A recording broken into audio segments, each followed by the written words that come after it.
ታሪካችን የሚጀምረው በደቡብ ኮሪያ ዋና ከተማ ሱል ውስጥ በሚገኘው ሴቶች ብቻ በሚማሩበት ሃይስኩል ውስጥ ሲሆን በዛው ሃይስኩል ውስጥም ተማሪ የሆነችዋን ጂሆ የተባለች አንዲት ዝምተኛ ተማሪን እያሳየን ነው። ጂሆ ወላጅ አባቷ ኩራማ አደገኛ አደንዛዥ ዕፅ አዘዋዋሪ መሆኑ በፖሊሶች ከታወቀ በኋላ ከተማ ጥሎ በመጥፋቱ ጂሆ ብቻዋን መኖር ከጀመረች የቆየች ሲሆን ይህም የአባቷ ወንጀለኛነት ወሬ በትምህርት ቤት ስለተሰራጨ ተማሪዎቹ ጂሆም አደንዛዥ ዕፅ ተጠቃሚ እንደሆነች እንደሚያስቡ እንረዳለን። አንድ ቀንም ጂሆ ክፍል የምትቀመጥ ጠረጴዛዋ ላይ የኮኬን ዕፅ የመሰለ ዱቄት እሷን ለማብሸክ ከላይ አስቀምጠው በመድረሷ ጂሆ በጣም ተበሳጭታ ዱቄቱን ጠረጴዛዋ ላይ ያስቀመጠችው ባለጌ ልጅ ላይ አንስታ ትበትንባታለች። ባለጌዋም ልጅ ከጓደኞቿ ጋር በመተባበር ጂሆን ሊደበድቧት ቢሞክሩም ጂሆ ግን በንዴት ደሟ ፈልቶ ስለነበር ሁሉንም ጠፍጥፋ በመዘረር ክፍሉን ለቃ መውጣት ትጀምራለች። በዚህም ጊዜ የክፍሏ ርዕሰ መምህር ጂሆ ክፍሉን በመረበሿ ቅጣት እንደሚጠብቃት መለፍለፍ ስትጀምር ጂሆ ዩኒፎርሟ ላይ ያለውን ተማሪነቷን የሚያሳውቅ ስም ገንጥላ ለርዕሰ መምህሯ በመስጠት ትምህርት ቤቱን ለቃ ትወጣለች።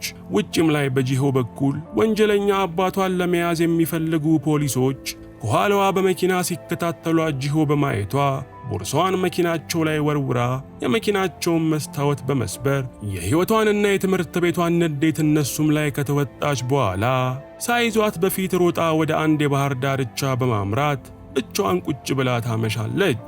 ያን ቀንም ጂሆ 17ኛ የልደት በዓሏ የሚከበርበት ቀን ስለነበር ወደ ቤት ስትመለስ በሯ ላይ አባቷ ኩራማ የላከውን በርካታ ስጦታ ብታገኝም ጂሆ ግን ስጦታውን ከፍታ እንኳን ሳታየው ወደ ቤቷ ትገባለች። አመሻሽ ላይም አባቷ ኩራማ ለልጁ ጂሆ በመደወል የልደት ስጦታዋን እንዴት እንዳገኘችው ሲጠይቃት ጂሆም በንዴት በሱ ምክንያት ሕይወቷ ምን ያህል እየተመሰቃቀለ እንደሆነ ገልጻ ምርር ብላ ታለቅስበታለች። አባቷ ኩራማም የፈለገ ቢመጣ ያን ምሽት ልጁ ጂሆን ብቻዋን እንድትሆን ስላልፈለገ ሌሊት ላይ አድብቶ ወደ መኖሪያ ቤቱ ሲመጣ መኖሪያ ቤቱ አካባቢ ያንዣበቡ ከነበሩ ፖሊሶች ጋር ድንገት ይገጣጠማል። ኩራማም የመጀመሪያውን ፖሊስ በቦክስ ነርቶ ከጣለው በኋላ መኪናው ውስጥ የነበረውንም ሌላኛውንም ፖሊስ መስታወቱን ሰብሮ በማጋጨት ሁለቱንም ራሳቸውን ያስታቸዋል። በመቀጠልም ኩራማ ወደ ቤቱ አምርቶ የቤቱን በር በቁልፍ ሊከፍተው ሲል ከኋላው አንድ ጥቁር ልብስና ጥቁር ጭንብል ያደረገ ሰው ሽጉጥ ደቅኖ ወደሱ ሲመጣ ይመለከታል። በዚህም ጊዜ ኩራማ የቤቱን በር ቶሎ ከውጭ ቆልፎ ወደ ገዳዩ በመዞር ባለሽጉጡን ሊፋለመው ከጎኑ ጩቤ ያወጣል። ቤቷ ከውጭ ሲቆለፍ የሰማችው ጂሆም ወደ በሩ በማምራት በሩን ልትከፍተው ስትሞክር በሩ ግን ከውጭ ስለተቆለፈ አልከፈትም ይላታል። በዛው ቅጽበትም ባለጭንብሉ ሰው ሽጉጡን ተኩሶ ኩራማን ቢያቆስለውም ኩራማ ግን በሩን ግጥም አድርጎ በመያዙ ጂሆ አሁንም ወደ ውጭ መውጣት ሳትችል ትቀራለች። ባለጭንብሉም ለሁለተኛ ጊዜ ተኩሶ ኩራማን ከዘረረው በኋላ ጂሆ በማጭሎቂያው በኩል ስታይ አባቷን የገደለው ባለጭንብሉ ፊቱን አዙሮ ወደ መጣበት ይሄዳል። ጂሆም ያለ የሌለ ኃይሏን ተጠቅማ በሩን ገንጥላ ስትወጣ አባቷ ኩራማ ነፍሱ ከሥጋው ተለይታ በድኑን በማግኘቷ ጂሆ የአባቷን አስክሬን እንዳቀፈች የድረሱልኝ ዋይታዋን ታቀልጠዋለች። በቀጣዩም ቀን የተወሰነ ሰው ባለበት የኩራማ የቀብር ስነ ስርዓት ላይ ሙጂን የተባለ ባለ ግርማ ሞገስ ሰው በበርካታ ሰዎች ታጅቦ ወደ ቀብሩ በመምጣት የኩራማን ቀብር ሲታደም ጂሆ አይታ ሰውየው የአባቷ አለቃ እንደሚሆን እርግጠኛ ትሆናለች።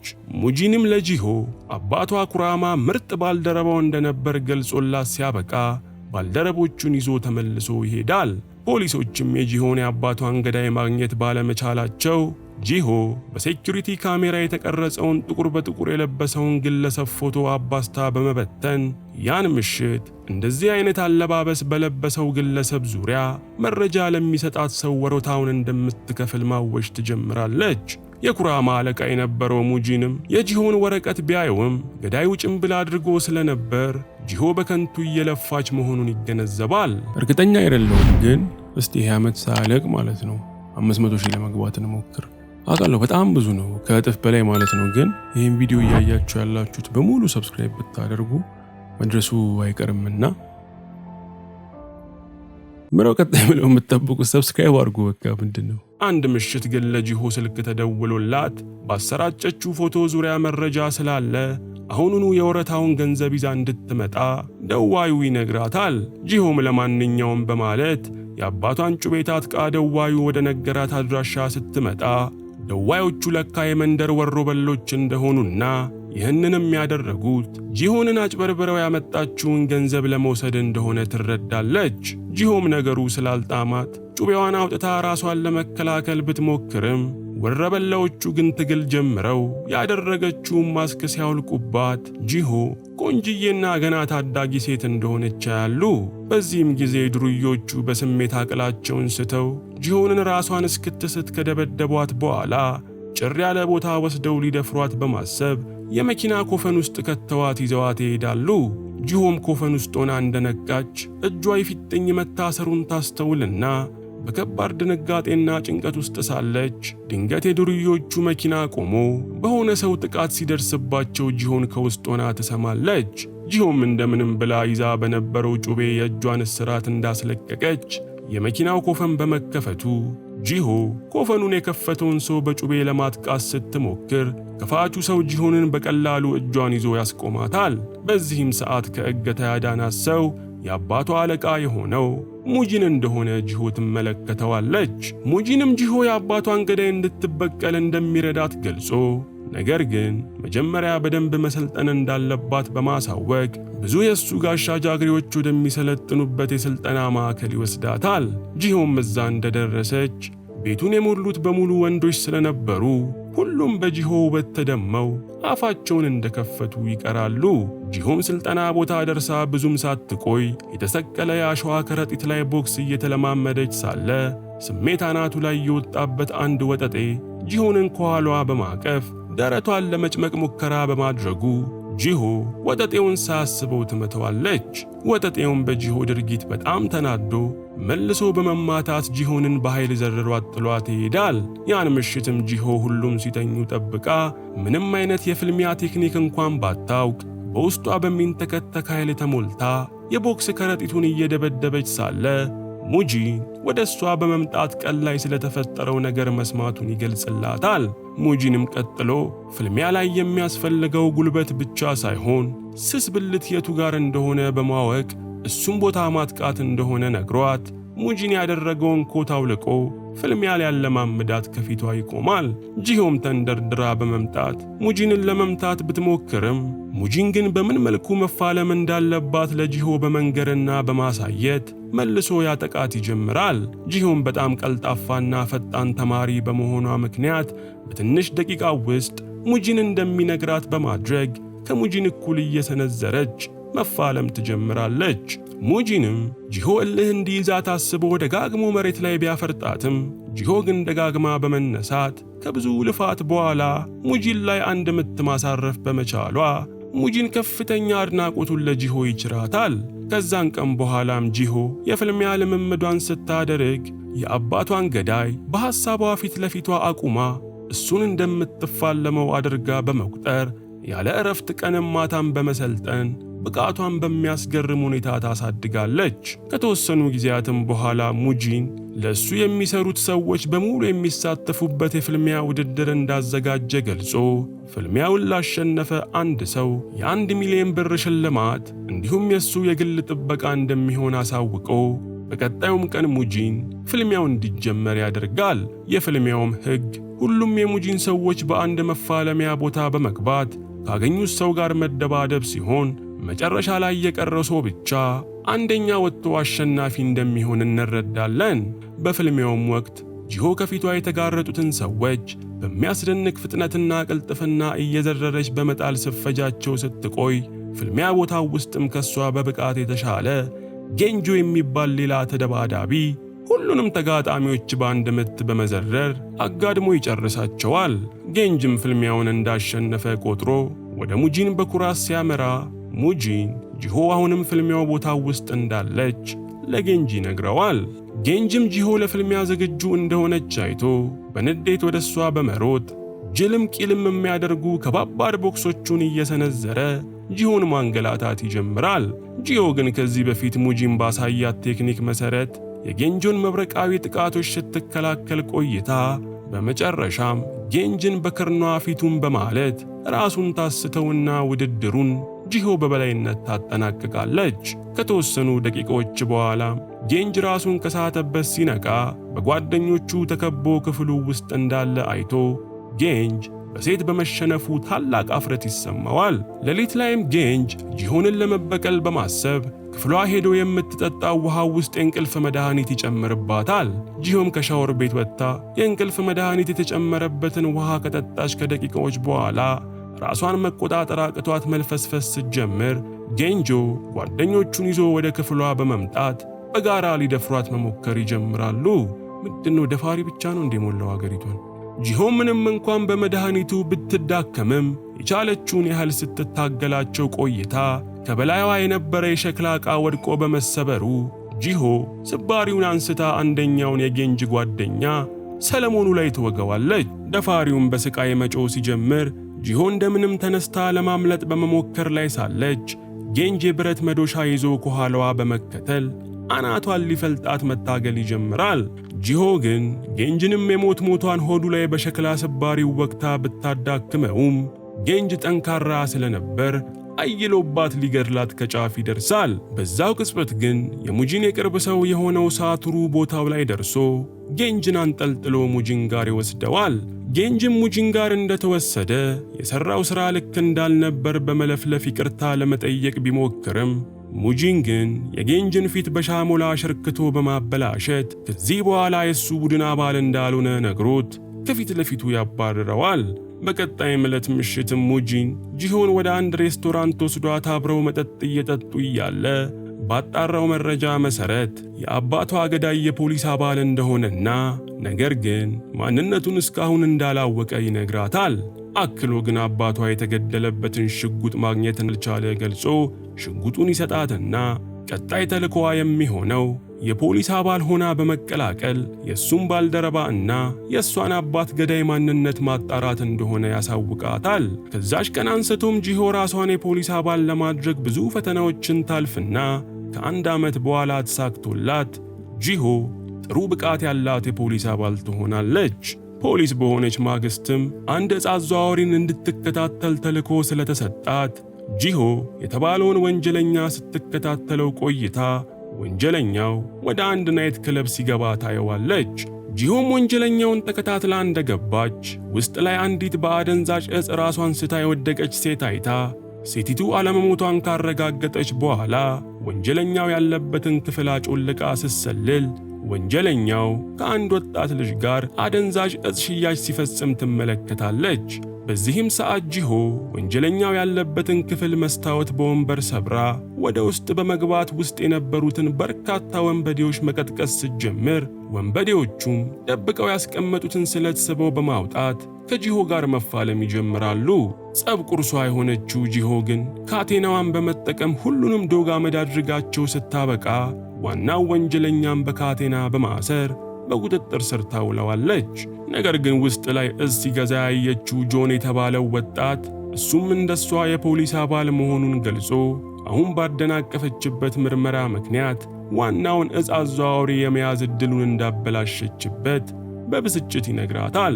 ሆኖም ግን መርማሪ ጆን ወንጀለኛውን ሰው ወደ ፖሊስ ጣቢያ በማምጣት ዋናው ዕፅ አቅራቢ ማን እንደሆነ እንዲናገር ሲያፋጥጡ ጊዜ ወንጀለኛውም ዋናው የአደንዛዥ ዕፁ አቅራቢ ሰንጂን እንደሚባል በመናዘዝ የሚገኝበትን አድራሻም ያሳውቃቸዋል።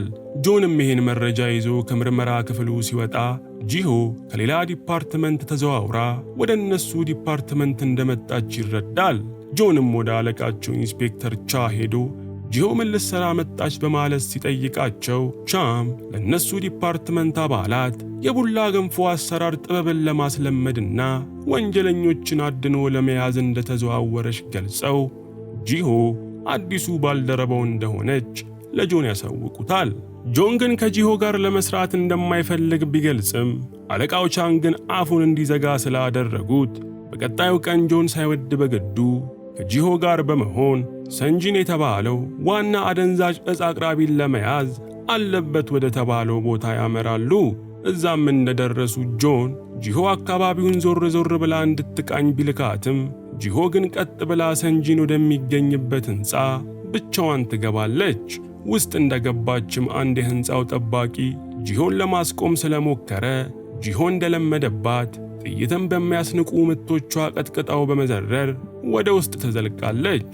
ጆንም ጂሆ ውስጥ ገብታ ስለቆየችበት ፈጥኖ ከመኪናው በመውረድ ወደ ሕንፃው ሲገባ ኮሪደሩ ላይ ወድቀው የሚያንቋርሩ ሰዎችን ያገኛል።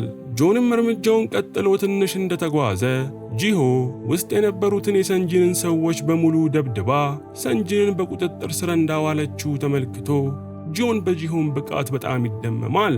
ጆንና ጂሆም ሰንጂንን ይዘውት ወደ ፖሊስ ጣቢያ በመምጣት አብሮት የሚሰራውን ወንጀለኛ እንዲያወጣ ለረጅም ሰዓታት ሲያስጨንቁት ቆይተው በመጨረሻም ሰንጂን አብሮት የሚሰራው ሰው ጌንጆ የተባለው ሰው እንደሆነ ይናገራል።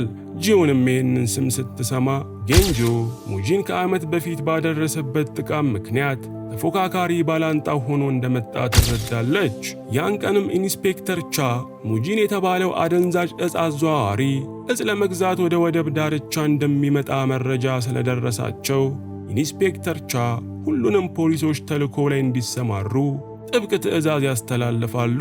በተጨማሪም ከፖሊሶቹ መካከል ሰላይ ካለ ይህን መረጃ እንዳያወጣ ታስቦ ሁሉም ፖሊሶች ሞባይላቸውን እንዲያስቀምጡ በመደረጉ ጂሆ ሙጂን ላይ የተቃጣውን ድንገተኛ ከበባ ማሳወቅ ሳትችል ትቀራለች። እኩለ ሌሊት ላይም ፖሊሶች ሙጂ ይኖርበታል ወደ ተባለው የወደብ ዳርቻ በመሄድ ሙጂን ወዳለበት መርከብ እንደገቡ ጂሆ አካባቢውን ስትቃኝ የመርከቡ ታችኛው ክፍል ላይ ሙጂን ዕጾቹን ለመግዛት እየመረመረ ታየዋለች። በዛው ቅጽበት ግን ባልደረባዋ ጆን ወደ ስፍራው ደርሶ ሙጂን ላይ ሽጉጡን ሲደቅን መርከቡ ውስጥ የነበረው መብራት ካልታወቀ ቦታ በተተኮሰ ጥይት በሙሉ ይጨልማል።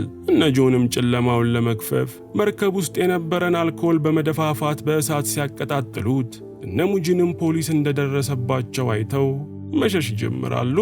ጆንም ሙጂንን ከማምለጡ በፊት በጥይት ሊደፋው ሽጉጥ ሲያቀባብል ጂሆ አይታ እሷም ሽጉጧን ከጆን ጀርባ በመደቀን ሁኔታዎችን መጠበቅ ትጀምራለች። ነገር ግን እሳቱ አይሎ የጆንን እይታ ስለጋረደው ሙጂንም ከባልደረቦቹ ጋር በመሆን ከመርከቡ ላይ ዘሎ ውሃው ውስጥ በመግባት ከፖሊሱ እይታ ያመልጣል። በኋላም ላይ ቅድም ለካ የመርከቡን የመብራት ባልቦላ በጥይት በመምታት መብራት እንዲጠፋና ሙጂን እንዲያመልጥ የረዳችው ጂሆ እንደሆነች እንረዳለን። ሙጂንም ከፖሊሶች አምልጦ ወዳረፈበት ሆቴል እንደተመለሰ በንዴት መጠጡን ሲለጋና ጠርሙስ ሲሰብር ያመሻል። ሙጂንም ጂሆ የፖሊሶቹን ዕቅድ ያላሳወቀችው ከርታው እንደሆነ ማሰብ በጀመረበት ቅጽበት ጂሆም ሙጂን እንደዚህ ሊያስብ እንደሚችል ተረድታ ስልክ በመደወል ተልዕኮው ድንገተኛ በመሆኑ ልታስጠነቅቀው እንዳልቻለች ታሳውቀዋለች። በዛው ሰዓትም ጌንጄ ወጠጤ ግብረ አበሮቹን ይዞ የሙጂን የሥልጠና ማዕከል ቦታ በመምጣት ቦታው ላይ የነበሩት በርካታ የሙጂንን ሰዎችን ጨፍጭፎ በመጨረስ ሳቶሩ የተባለውን የሙጂንን የቅርብ ሰው ደግሞ እጁን ክፉኛ ሰብሮት ጥሎት ይሄዳል። ሙጂንም በአንዴ እነዚህ ሁላ ነገሮች ስለተደራረቡበት እጅግ በጣም ተናዶ ጌንጄን ዋጋውን ለመስጠት ለራሱ ቃል ይገባል። ኢንስፔክተር ቻም በሙጂንና በጌንጆ መካከል ስላለው ሽኩቻ መረጃ ስለደረሳቸው ሙጂንን ለመያዝ ጌንጄንና ከጌንጄ ጋር የሚሰራውን ሰንጂንን መጠቀም እንደሚችሉ በማሰብ ሰንጂንን ከእስር እንዲለቀቅ ያደርጋሉ።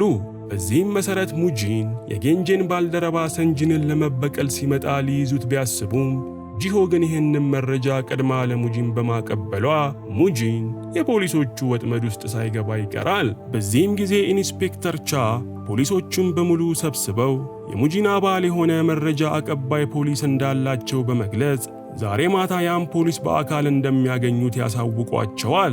ምሽትም ላይ ጂሆ ኢንስፔክተሩ ቻ ሰርጎ ገቡ ካሉት ሰው ጋር ሊገናኙ ሲሄዱ እሷም ፊቷን በሞተር ሳይክል ሄልሜት ደብቃ ቻንን መከተል ትጀምራለች። ድንገት ግን ባልደረባዋ ጆን ከፊት ለፊቷ በመቆም ማን እንደሆነች ለማየት መደባደብ በመጀመሩ ጂሆም የሞት ሞቷን ከጆን ለማምለጥ መጣር ትጀምራለች። በዚህም ጊዜ ታሪካችን ከአንድ ቀን በፊት ይወስደንና ኢንስፔክተር ቻ ከፖሊስ አባሎቻቸው መካከል ለሙጂን የሚሰራ ሰው እንዳለ ስለጠረጠሩ ከጆን ጋር በመሆን የሰርጎ ገቡን ታሪክ በመፍጠር ሰላዩ ፖሊስ እሳቸውን ሲከተላቸው ጠብቀው በመያዝ ማንነቱን ለማወቅ እቅድ ነድፈው እንደነበር እንረዳለን። ትዕይንታችንም አሁን ላይ ይመልሰንና የጂሆንን ሄልሜት ለማውለቅ የተቻለውን ያህል ቢፋለምም ጂሆ ግን እንደምንም ብላ ከጆን እጅ በማምለጥ አንድ መኪና ላይ ዘላ በመውጣት ፊቷ ሳይታይ ከስፍራው ትሸሻለች። በቀጣይም ቀን ጆ ከኢንስፔክተር ቻ ጋር ተገናኝቶ ሲወያይ ኢንስፔክተሩ ቻ ሰላይዋ ጂሆነች ብለው እንደሚጠረጥሩ በመግለጽ ጆንን በንቃት እንዲከታተላት ያሳስቡታል። ከጥቂት ቀናት በኋላም ጆንና ጂሆ ጌንጂ የተባለው ወንጀለኛ ከሰንጂን ጋር አደንዛዥ እጽ ሽያጭ እንደሚፈጽም መረጃው ስለደረሳቸው ሁለቱ ብቻ በመሆን ወደ ቦታው አምርተው ነገሮችን መከታተል ይጀምራሉ። ወዲያውኑም ቦታው ላይ ጌንጂ ከሰንጂን ጋር ተገናኝቶ የእጽ ሽያጩን ያደርጉና ሰንጂን መኪናውን አስነስቶ ሲሄድ እነ ጂሆ ጌንጂንን በቁጥጥር ስር ለማዋል መዘጋጀት ይጀምራሉ። በዚህም ሰዓት ጌንጂ ሳይታሰብ ጂሆና ጆን ወዳሉበት አቅጣጫ በመዞር እጁን በሽጉጥ ምልክት ሲደቅንባቸው በርካታ የጌንጂ ሰዎች ደግሞ ወደ እነ ጂሆ እየሮጡ መትመም ይጀምራሉ።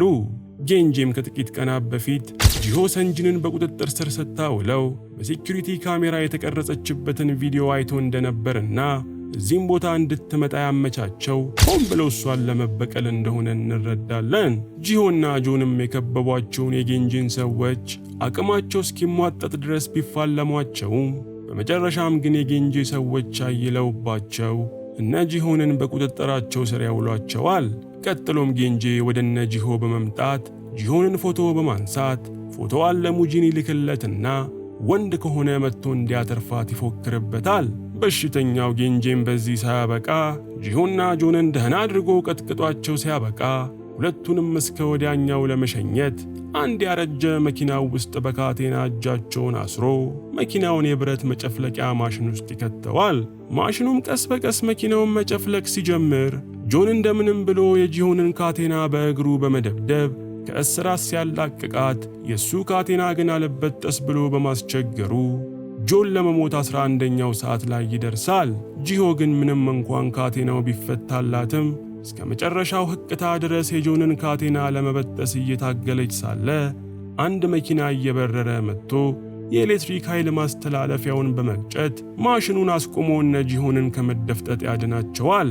ጂሆም ከተጨፈለቀው መኪናው ውስጥ ወጥታ ስትመለከት ሕይወታቸውን ያተረፈላቸው ሙጂን እንደሆነ ታያለች።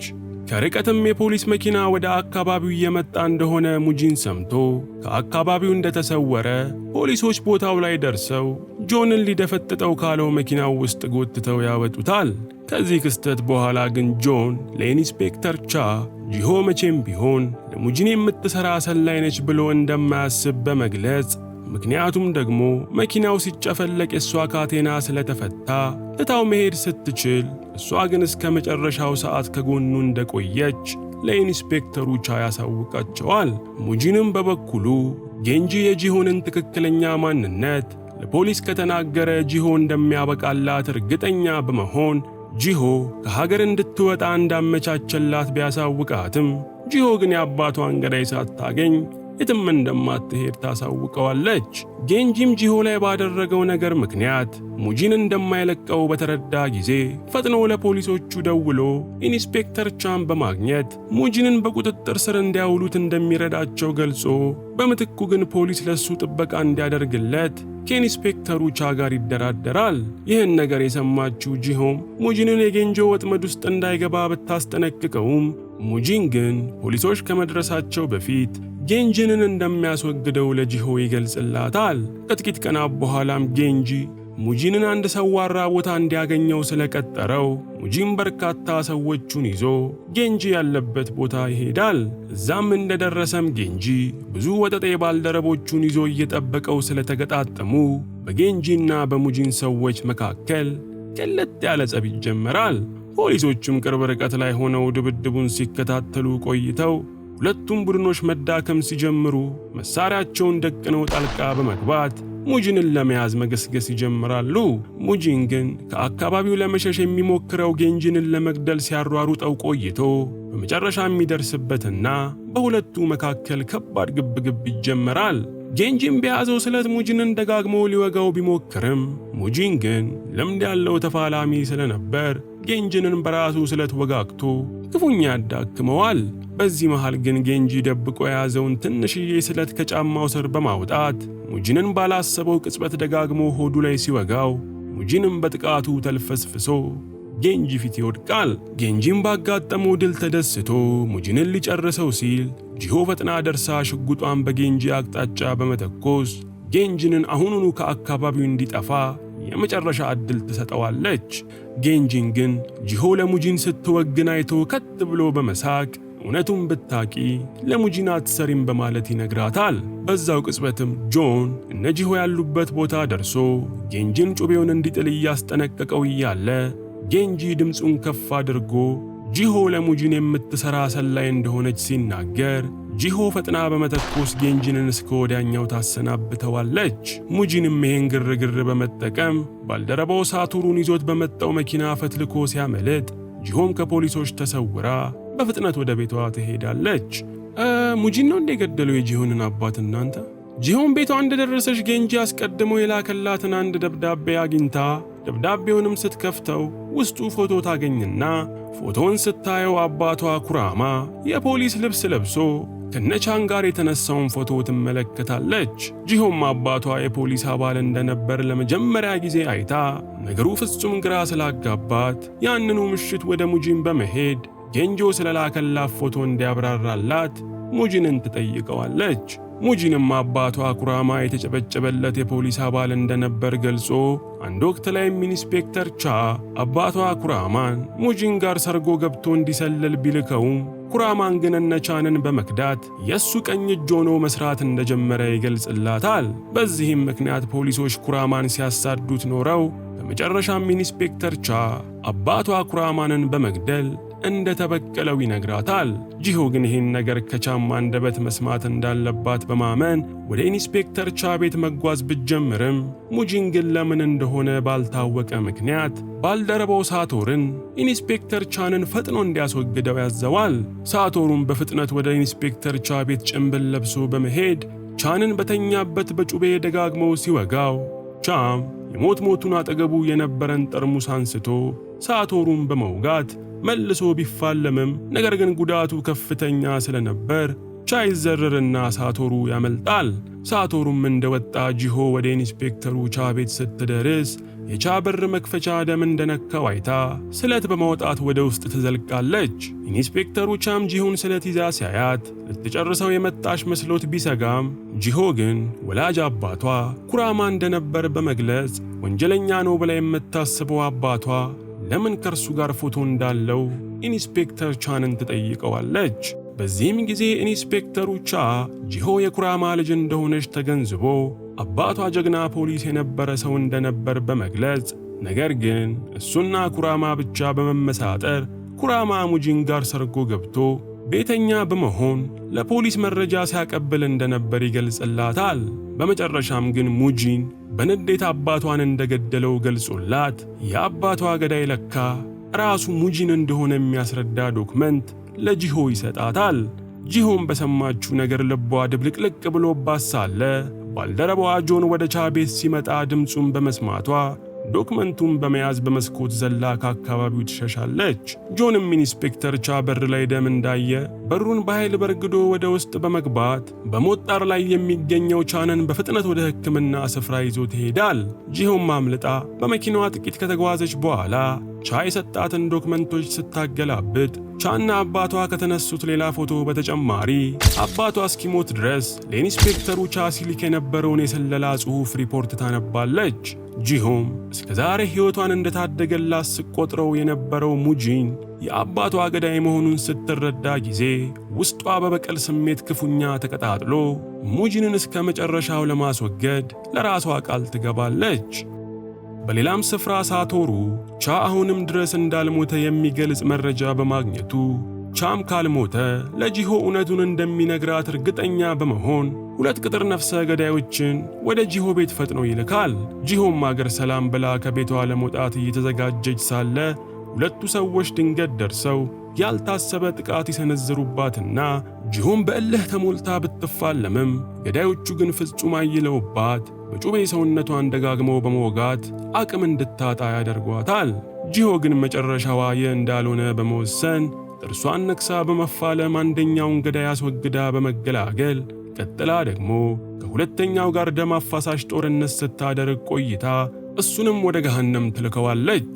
ውጭም ላይ ሆኖ ፍልሚያውን ሲሰማ የነበረው የሙጂን ቀኝ እጅ ሳቶሩም ጂሆ እንደተገደለች አስቦ ተንሿኮ ሲመጣ ጂሆ ስለቷን በመመዥረጥ ከሳቶሩ ጋር ሌላ የሞት ሽረት ትግል ማድረጓን ትቀጥላለች። ሳቶሩም ደካማ የነበረችዋ ጂሆ ላይ መጀመሪያ ላይ በማየል ቢበረታባትም ጂሆ ግን እልኋ ያላሰበችውን ጉልበት ሰጥቷት ሳቶሩን የተለያየ ቦታ በመተርተርና ሰውነቱን በመውጋት የዚች ምድር ቆይታውን በደቂቃዎች ውስጥ ሰርዛ ተፈጽማቸዋለች።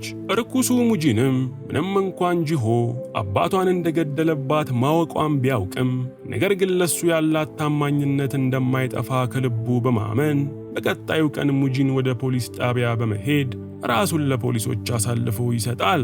ጂሆ ግን ሙጂን እስር ቤት ከገባ ልትገድለው እንደማትችል ተረድታ ራሷን ደብቃ ወደ ፖሊስ ጣቢያ በመሄድ መረጃ ክፍል ገብታ ሙጂንን ወንጀለኛ ሊያስብሉ የሚችሉ መረጃዎችን በሙሉ ድራሻቸውን ታጠፋለች። በዚህም ምክንያት ፖሊስ ሙጂን ላይ በቂ ማስረጃ አጥቶ በነፃ ሲለቀው መርማሪ ጆንም በነገሩ ግራ በመጋባት መረጃ ያጠፋ አንድ ሰው ስለመኖሩ ማጣራት እንደጀመረ ከደቂቃዎች በፊት ጂሆ ወደ መረጃ ክፍል ገብታ እንደነበረ ማስረጃዎችን ያገኛል። ጆንም ጂሆ ብዙ ልትርቅ እንደማትችል ገብቶት በርካታ ፖሊሶችን በማሰማራት ጂሆንን ሊይዛት ቢሞክርም ጂሆ ግን በሞተር ሳይክል ተፈትልካ ከፖሊስ እጅ ለጥቂት ታመልጣለች። ሙጂንም ከእስር ነፃ ከወጣ በኋላ የቅርብ ባልደረባው ሳቶሩ በጂሆ ተገድሎ መገኘቱን በማወቁ ጂሆ መረጃዎችን በማጥፋት ከእስር ያዳነችው ራሷ ልትገድለው ፈልጋ እንደሆነ እርግጠኛ ይሆናል። ከሰዓትም ላይ ሆስፒታል ውስጥ ኢንስፔክተር ቻ መንቃቱ እንደተሰማ ጆን ፈጥኖ ወደ ሆስፒታል በማምራት ቻንን ያገኘዋል። ኢንስፔክተር ቻም ለመርማሪ ጆን የጂሆንን አሳዛኝ ታሪክ በሙሉ በመንገር አሁን ላይ ሙጂንን ለመግደል እንዳቀደች መገመቱን ይገልጽለታል። የአጋጣሚ ነገር ሆኖም ጂሆ ኢንስፔክተር ቻ ሰላም መሆኑን ለመመልከት ሆስፒታል መታ ሳለ ሳታስበው በጆን በመታየቷ ጂሆ ከሆስፒታል ስትወጣ ጠብቆ ጂሆ በቁጥጥር ስር ያውላታል። ጆንም በሙጂን ተታላ ለእርሱ ስትሰራ በመቆየቷ ማዘኑን ገልጾ አሁንም ሙጂንን ከገደለችው እሷ ወንጀለኛ ስለምትሆን ከዚህ ድርጊቷ እንድትቆጠብ ያሳስባትና አምልጣው እንዳትሄድ እጁን ከእጇ ጋር በካቴና ያስረዋል። ቀጥሎም ጆን ጂሆንን ይዟት ራቅ ብሎ ወደሚገኘው ባህር ዳርቻ ቤቱ በመውሰድ ቁስሏን ሲያክምላትና ሲያጽናናት ጊዜ ጂሆ በሕይወቷ ተሰምቷት የማያውቀው አንዳች ስሜት ከውስጧ ገንፍሎ ወጥቶ ያን ምሽት ጂሆንና ጆን መርፌና ክር ሆነው ፍቅር ሲሰሩ ያድራሉ። በቀጣዩም ቀን ጠዋት ጆን ጂሆን ፖሊስ ጣቢያ ሄደው እውነቱን በመናገር ከመታሰር እንድትድን ስላሳመናት ሁለቱም ተያይዘው በመኪና እየሄዱ ሳሉ ምንም ባልጠበቁት ሁኔታ ሙጂን በሞተር ሳይክል ከመኪናቸው ጎን በመቆም ጂሆ ላይ ሽጉጡን ቢያነጣጥርም ነገር ግን ጂሆንን በሐዘን መስበር ስለፈለገ ጥይቱን ባልደረባዋ ጆን ግንባር ውስጥ ሰንቅሮ ከአካባቢው ይሰወራል። በዚህም ጊዜ ጂሆ አእምሮዋ ፍጹም በበቀል ስሜት በመጨለሙ የባልደረባዋ ጆንን ሽጉጥ በመያዝ ሙጂን ወደሚያርፍበት ሆቴል ሰተት ብላ ገብታ ከፊቷ ያገኘቻቸውን የሙጂንን ሰዎች ያለ ምሕረት በማረድ በመጨረሻም ከሙጂን ጋር ፊት ለፊት ትፋጠጣለች። ሙጂንም ከተቀመጠበት ተነስቶ የማይቀረውን ፍልሚያ ከጂሆ ጋር ይጀምሩና ሁለቱም በያዙት ስለት ስጋና ደማቸውን ወለሉ ላይ መዝራት ይጀምራሉ። ሙጂንም ጂሆ የምትሰነዘራቸውን ጥቃቶች በተደጋጋሚ በመመከት በስለት ብዙ ጉዳት ቢያደርስባትም ጂሆ ግን ሐዘኗ እልኋና ቂሟ እንደ ነዳጅ ሆነዋት ሙጂን ላይ እንደ ሚሳኤል ደጋግማ በመወርወር ስታጠቃው ቆይታ በመጨረሻም ሙጂን በስለት መፋለም አቅቶት ሽጉጥ በማንሳት ጂሆ ላይ ሊተኩስ ሲል ሽጉጡ ቀለሃ ጨርሶ ስለነበር ምንም ማድረግ ሳይችል ይቀራል። ጂሆም ይህን አጋጣሚ ተጠቅማ በቁጣ በመንደርደር የሙጂንን ልብ በጩቤ በመውጋት ሙጂንን ለአንዴና ለመጨረሻ ጊዜ ወደ ሲኦል መላኳን ስታረጋግጥ ጂሆ የቀራትን ትንሽ አቅም ተጠቅማ ከአካባቢው ፈጥና ትሸሻለች። በመጨረሻም ጂሆ በቀሏን ካሳካሽ ከተወሰኑ ሳምንታት በኋላ ወደ አባቷ መቃብር በመሄድ ራሷ ያቀናበረችውን አባቷና እሷ የፖሊስ ልብስ ለብሰው የተነሱትን ፎቶ አስቀምጣ ስታበቃ እግረ መንገዷንም የባልደረባዋንና ገና ፍቅር ከመጀመራቸው የሞተባትን ጆንን መቃብር ለመጨረሻ ጊዜ በመጎብኘት በጥልቅ ሐዘን ውስጥ ሆና ስትሰናበተው እያየን ታሪካችን ያልቃል።